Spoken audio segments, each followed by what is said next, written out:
السلام علیکم ورحمۃ اللہ وبرکاتہ۔ محترم ناظرین کرام، آج سورۃ البقرہ آیت نمبر 56 سے 58 کے درمیان کا مختصر ترجمہ اور مختصر تفسیر پیش کرنے کی سعادت حاصل کر رہا ہوں۔ اعوذ باللہ من الشیطان الرجیم، بسم اللہ الرحمن الرحیم۔ ثم بعثناکم من بعد موتکم لعلکم تشکرون وظللنا علیکم الغمام وانزلنا علیکم المن والسلوى کلوا من طیبات ما رزقناکم وما ظلمونا ولكن كانوا انفسهم يظلمون وإذ قلنا ادخلوا هذه القرية فكلوا منها حيث شئتم رغدا وادخلوا الباب سجدا وقولوا حطة نغفر لكم خطاياكم وسنزيد المحسنين۔ صدق اللہ العظیم۔ پھر ہم نے تمہیں دوسری زندگی عطا کی، یعنی دوبارہ زندہ کیا تمہاری موت کے بعد، تاکہ تم شکر گزار بن جاؤ۔ وَظَلَّلْنَا عَلَيْكُمُ الْغَمَامَ، اور ہم نے تمہارے اوپر بادلوں کا سایہ یعنی ابر کا سایہ کر دیا، اور تمہارے اوپر ہم نے من و سلوہ نازل کیا۔ کلوا من طیبات ما رزقناکم، کھاؤ ہمارے دیے ہوئے رزق میں سے جو پاکیزہ ہے۔ وما ظلمونا، اور انہوں نے ہم پر کوئی ظلم نہیں کیا، کوئی زیادتی نہیں کی، بلکہ وہ لوگ خود ہی اپنے آپ پر ظلم کر رہے تھے۔ وَإِذْ قُلْنَا ادْخُلُوا هَٰذِهِ الْقَرْيَةَ، اور وہ وقت بھی یاد کرو جب ہم نے کہا کہ اس قریہ میں، اس بستی میں تم لوگ داخل ہو جاؤ، اور اس میں سے فراوانی کے ساتھ بغیر روک ٹوک کے کھاؤ پیو جہاں سے چاہو۔ وَادْخُلُوا الْبَابَ سُجَّدًا، اور اس شہر، اس گاؤں اور اس بستی میں جب داخل ہو تو سر جھکاتے ہوئے داخل ہونا۔ وَقُولُوا حِطَّةٌ، اور یہ کہو کہ معافی یا توبہ توبہ کہتے ہوئے داخل ہو۔ نغفر لکم خطایاکم، ہم تمہاری خطاؤں کو معاف کر دیں گے۔ وسنزید المحسنین، اور ہم احسان کرنے والوں کو عن قریب اور زیادہ بڑھا کر دیں گے۔ یہاں اس سے پہلے کی آیت میں تذکرہ ہو چکا ہے کہ موسیٰ علیہ الصلاۃ والسلام سے ان کی قوم نے یہ کہا تھا کہ ہم ہرگز آپ کا اعتبار نہ کریں گے جب تک ہم اللہ کو علانیہ نہ دیکھ لیں۔ اس ضد پر اور اس اصرار پر اللہ رب العزت کی جانب سے بجلی گری، اور وہ سب کے سب جو بنی اسرائیل کے چنندہ 70 افراد تھے جن کو موسیٰ علیہ الصلاۃ والسلام نے منتخب کر کے اپنے ساتھ کوہ طور پر لے گئے تھے، لیکن جب انہوں نے حد سے زیادہ اصرار کیا اللہ کو علانیہ دیکھنے کا تو بجلی پکڑ لی اور ان کو موت آ گئی۔ جب وہ سب مر گئے تو ان کی موت کے بعد اللہ رب العزت نے دوبارہ ان کو زندہ کیا۔ ہوا یوں کہ جب ان کو موت ہو گئی، وہ سب کے سب جب جل کر بھسم ہو گئے، تو موسیٰ علیہ الصلاۃ والسلام نے اللہ رب العزت سے دعا کی اور یہ ارشاد فرمایا کہ بنی اسرائیل قوم تو ہم سے پہلے ہی بدگمان اور بدظن رہتے ہیں،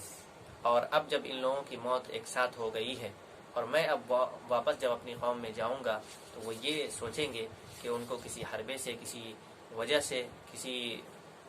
دوسری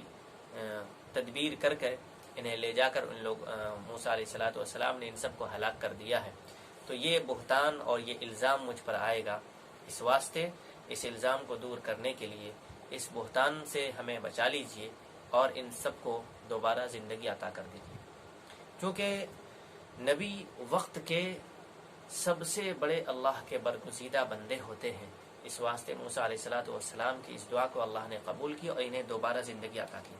اور یہاں پر موت کی قید اس لیے لگائی دی ہے، من بعد موتکم، اس لیے قید لگا دی ہے کہ کوئی اس موت کو بے ہوشی نہ کہہ دے، سکتہ نہ کہہ دے۔ آج کل کے دور میں جیسے یہ کہہ دیتے ہیں کہ کوما میں تھا، کہیں یہ نہ کہہ دے۔ اس واسطے اللہ رب العزت نے موت کی قید لگا دی، یقینی حتمی ان کو موت آ چکی تھی، پھر اللہ رب العزت نے انہیں دوبارہ زندہ کر دیا۔ لعلکم تشکرون، اور ان نعمتوں کو یاد دلایا جا رہا کہ تمہاری موت کے بعد تمہیں دوبارہ زندگی دی تاکہ تم شکر گزار بندے بنو۔ شکر گزار اس طور پر کہ آئندہ آئندہ کبھی بھی شرک اور بت پرستی میں اور بیجا اصرار اور ضد پر نہ اڑ جانا، بلکہ ایمان اور توحید کے مطابق عمل کرتے رہنا۔ وَظَلَّلْنَا عَلَيْكُمُ الْغَمَامَ وَأَنزَلْنَا عَلَيْكُمُ الْمَنَّ وَالسَّلْوَىٰ، اور ہم نے تمہارے اوپر بادلوں کا سایہ کر دیا اور تمہارے اوپر ہم نے من و سلوہ نازل کیا۔ یہ دو بہت بڑا انعام ہے جو بنی اسرائیل کو ملا ہے کہ میدان تیہ میں جب یہ بھٹک رہے تھے کہ اتنی بڑی آبادی میں جب ان سے مطالبہ کیا گیا تھا کہ اپنے آبائی وطن ملک شام تمہیں جانا ہے، شہر قدس میں تمہیں داخل ہونا ہے، تو اور وہاں جو قوم عمالقہ قابض ہو گئی ان سے جہاد کرنا ہے، تو انہوں نے جہاد سے انکار کر دیا تھا اور جہاد نہیں کر رہے تھے اور واپس مصر جانے کے لیے پلٹ پڑتے تھے۔ لیکن جیسے ہی وہ رات میں چلتے اور پھر تھک کر آرام کرتے اور سوچتے کہ اب صبح ہونے کے بعد پھر ہم سفر کریں گے، تو واپس وہ اسی جگہ پہنچ جاتے جہاں سے وہ چلے تھے۔ اس طرح سے 40 سال تک اس میدان تیہ میں بھٹکتے رہے جو ریگستانی علاقہ ہے۔ جزیرہ نماء سینا جو ریگستانی علاقہ ہے اس میں یہ بھٹکتے رہ گئے۔ حالانکہ یہ بہت زیادہ بڑا نہیں ہے، تقریباً 6 میل یا 600 میل، بہرحال چھوٹا سا علاقہ ہے، اسی میں یہ بھٹکتے رہ گئے تھے۔ اسی میں جب بہت زیادہ تیز دھوپ اور گرمی لگی تو موسیٰ سے شکایت کی، تو موسیٰ علیہ السلام کی دعا پر اللہ رب العزت نے ابر کا سایہ کر دیا، اور کھانے پینے کے لیے چونکہ وہاں درخت اور غلہ اور کوئی چیز نہیں تھی، اس واسطے ان کے کھانے پینے کے لیے اللہ رب العزت نے من و سلوہ کا نزول کیا۔ من یہ کہتے ہیں کہ حلوہ جیسی چیز تھی جو جس طرح سے اسنو فال ہوتا ہے اس طرح سے پتوں پر وہ گر جاتے تھے اور یہ ان کو پتے سے بڑی آسانی سے لے لیتے تھے، یہ ان کے کھانے کے کام آتا تھا۔ اور سلوہ یہ بٹیر جیسا پرندہ ہے جو بڑی آسانی سے ان کے قریب آ جاتے تھے، مانوس رہتے تھے، آسانی سے انہیں لے کر ذبح کر کے اپنے استعمال میں لے آتے تھے۔ کلوا من طیبات ما رزقناکم، کھاؤ ان پاکیزہ چیزوں میں سے جو کچھ ہم نے تمہیں دیا ہے۔ وما ظلمونا ولکن کانوا انفسهم یظلمون، انہوں نے ہم پر کوئی ظلم نہیں کیا۔ رب کہہ رہا ہے کہ نافرمانیاں کر کے، ضد کر کے، اصرار کر کے، جہاد سے انکار کر کے انہوں نے ہم پر ظلم نہیں کیا، بلکہ خود یہ اپنے آپ پر ظلم کر رہے تھے۔ ولیکن کانوا انفسهم یظلمون، وہ خود اپنے آپ پر ظلم کر رہے تھے کہ اپنے آبائی وطن میں جانے سے رک گئے۔ اور ایک چیز اور ہے، موسیٰ علیہ السلام کے ذریعے سے انہیں کہا گیا تھا کہ جو کچھ کھانے پینے کے لیے آ رہا ہے، من و سلوہ جو کچھ تمہیں حاصل ہو رہا ہے، اس میں تمہیں بچا کر نہیں رکھنا ہے، جو ہے دسترخوان جیسے اترا اسی وقت کھا کر کے ختم کر دینا ہے اور باقی نہیں رکھنا ہے، جو باقی ہے وہ پھر تمہارے لیے تازہ آ جائے گا۔ لیکن ان کے اندر حرص، اور انسان کے اندر جو حرص اور لالچ کی چیز ہوتی ہے، طمع، وہ ان کے اندر بھی پائی جا رہی تھی، اور یہ جمع کر کے رکھنے لگے، ایک وقت کا دوسرے وقت کے لیے، دوسرے وقت کا تیسرے وقت کے لیے، یہ بچا بچا کر رکھتے تھے کہ اگلے وقتوں میں کام آئے گا، اس میدان کے علاقے میں اور کیا ملے گا۔ تو یہ بچا کر جب رکھنا شروع کر دیا تو اللہ کی طرف سے پکڑ آئی کہ گوشت سڑ جایا کرتا، کھانے کا سڑنے کا سسٹم اسی نسل سے شروع ہوا، اور اب تک یہ ایسا ہو رہا ہے کہ کھانا جو ہے رکھتا ہے آدمی تو کھانا پکا پکایا وہ سڑ جاتا ہے، خراب ہو جاتا ہے۔ وَإِذْ قُلْنَا ادْخُلُوا هَٰذِهِ الْقَرْيَةَ فَكُلُوا مِنْهَا حَيْثُ شِئْتُمْ رَغَدًا وَادْخُلُوا الْبَابَ سُجَّدًا، اور وہ وقت بھی یاد کرو جب ہم نے تم سے کہا کہ اس قریے میں، اس بستی میں داخل ہو جاؤ، فَكُلُوا مِنْهَا، تو اس میں سے تم کھاؤ پیو، حَيْثُ شِئْتُمْ، فراوانی کے ساتھ، بغیر کسی روک ٹوک کے، جہاں سے چاہو وہاں سے، اور دروازے میں داخل ہونا سجدہ کرتے ہوئے، وَقُولُوا حِطَّةٌ، اور یہ کہو معافی، معافی یا توبہ، نغفر لکم، ہم تمہاری خطاؤں کو معاف کر دیں گے، وسنزید المحسنین، اور ہم احسان کرنے والوں کو اور بڑھا چڑھا کر دیتے ہیں۔ تو یہ جو ان سے کہا گیا تھا، یہ غالباً یہ جو ہے واقعہ جو چل رہا ہے تو اس میں رد و بدل ہے، اور قرآن کریم میں جو بھی واقعات بیان کیے جا رہے ہیں، جو بھی کچھ واقعات ہیں، وہ صرف موعظت اور نصیحت اور عبرت کے واسطے جو مثالیں بیان کی جاتی ہیں،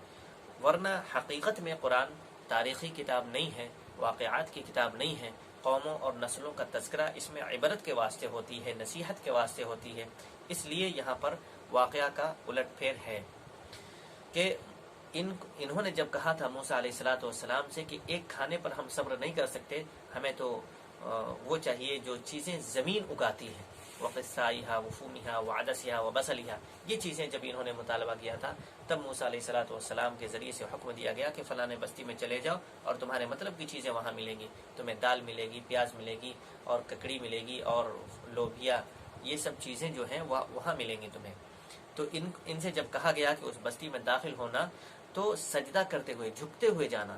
تو انہوں نے اس قول کو بدل دیا، جھکتے ہوئے جانے کے بجائے انہوں نے کیا کیا کہ سرین کے بل بیٹھ گئے اور کھسک کھسک کے اس طرح کھسک کھسک کر کے اس میں داخل ہوئے۔ تو ایک تو یہ چیز ہے، اور دوسری چیز ان سے کہا گیا تھا حتتن، معافی، توبہ توبہ کہتے ہوئے اس میں داخل ہونا، مغفرت مغفرت معافی، کہ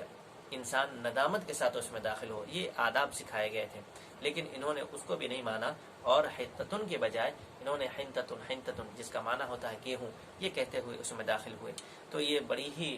ان کی جو ہے بے حسی اور ان کی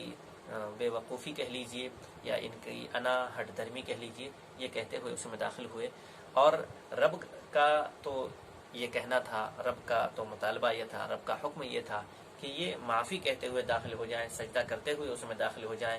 ندامت کے ساتھ داخل ہو جائیں، تو یہ احسان ہے، اور احسان کا بدلہ یہ ہوتا ہے اللہ رب العزت کی جانب سے کہ اسے اور زیادہ بڑھا چڑھا کر دیتا ہے۔ اللہ رب العزت ہمیں بھی احسان مند ہونے، شکر کرنے اور توحید اور ایمان پر قائم رہنے کی توفیق عطا فرمائے۔ وآخر دعوانا الحمد للہ رب العالمین۔